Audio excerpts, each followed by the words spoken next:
Most Excel users don't use tables, and the few who do may not know all the benefits of using them.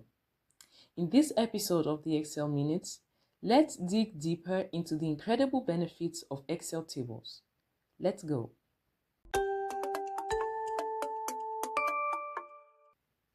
This is not a table.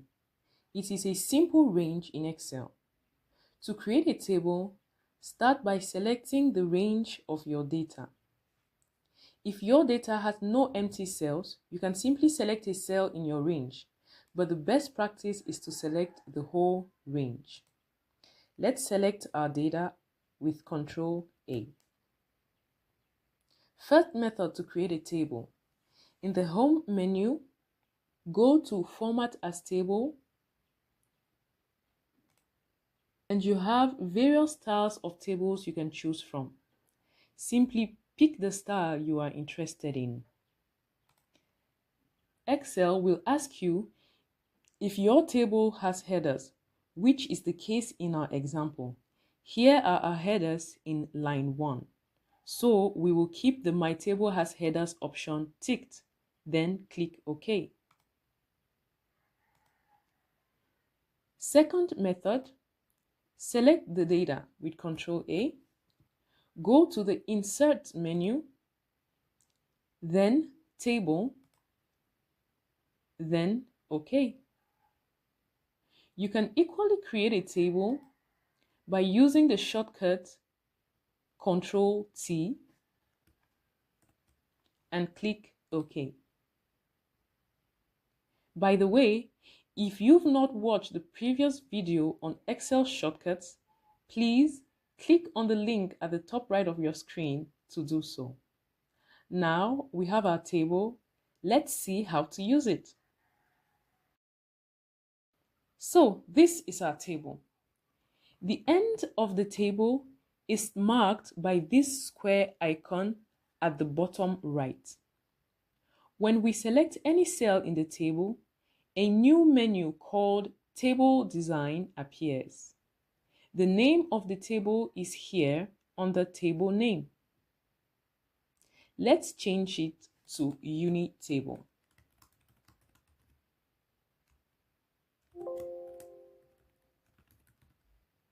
The name of a table must be unique, meaning two tables cannot have the same name in a workbook. The name also cannot have any spaces. The first advantage of a table is that it is accessible from any location in Excel by using the name list. To understand this, let's go back to the first sheet of the workbook.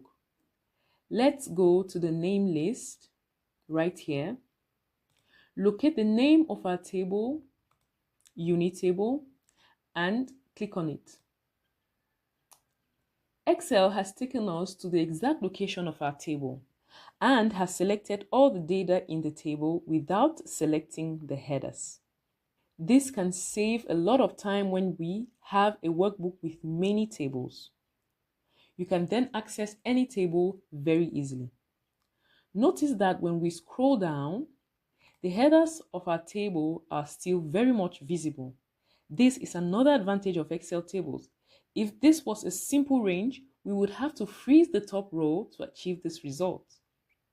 When you create a table, the headers automatically have filters. You don't have to manually put the filters as you would with a simple range. If you do not need the filters, you can simply switch them off by unticking the filter button. Let's switch it back on. Have you noticed that rows alternate between the white and the blue colors? These are called banded rows. They are visual aids that help you to read your data easily. It is a good practice to keep them on, but you can switch them off by unticking the option banded rows. You can also use banded columns if that's what you prefer. Let's add some data in the column after the last column of the table. Let's add a column for month. How cool is this? Excel automatically added this new column to our table. If we don't want the column to be part of our table, we will use the reverse button. By doing this, that column, month, is excluded from the table. This works the same with adding a new row at the end of the table.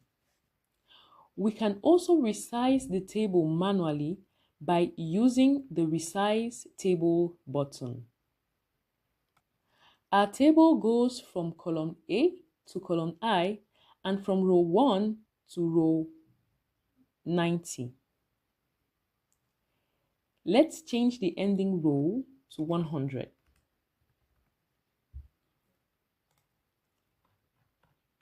As you can see, the size of the table has changed to what we specified.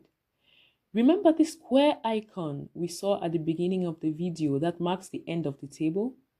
You can also use it to resize your table by simply dragging to where you want your table to end. Let's remove all the rows we just added to the table with this method. Great! Now all the rows below the square icon are excluded from the table. When you right-click in a cell and go to Insert, you can add a row above or a column to the left. You can equally delete. Let's delete the row for Ben. Delete table rows. Working with the table makes it so easy to reorder your data by moving columns. For example, let's move the Shift column before the Sales Rep column. To do so, let's select the Shift column. Start by placing the cursor towards the top of the column until it changes to this black arrow that points downwards. Click once to select the data. Click a second time to include the headers in the selection. This is a very important step, so take your time to do this properly. Now, place your cursor at the edge of the column so it changes from this plus sign to this four-headed arrow. Have you succeeded? Good job! Now, we are going to do a drag and drop. Click and drag the column where you want it to be, which is before the Sales Rep column. Take note of the green line showing where your column is going to be placed. There we go. The Shift column is now before the Sales Rep column, and you can move your columns around in this manner. The same applies for rows. You may decide that you do not want to work with a table and want to change the table back to a simple range. To achieve this, go to the Table Design tab and simply click on Convert to Range. Then, yes. No longer have a table but a simple range. Therefore, the table design menu is no longer visible. There are so many other benefits to Excel tables related to calculations and pivot tables. We are going to dig deeper in another video, so you better stay tuned. Meanwhile, if you have any difficulty while practicing this tutorial, please reach us on CampMNE section at udserve.org and we will be happy to assist you. Until then, keep excelling in Excel.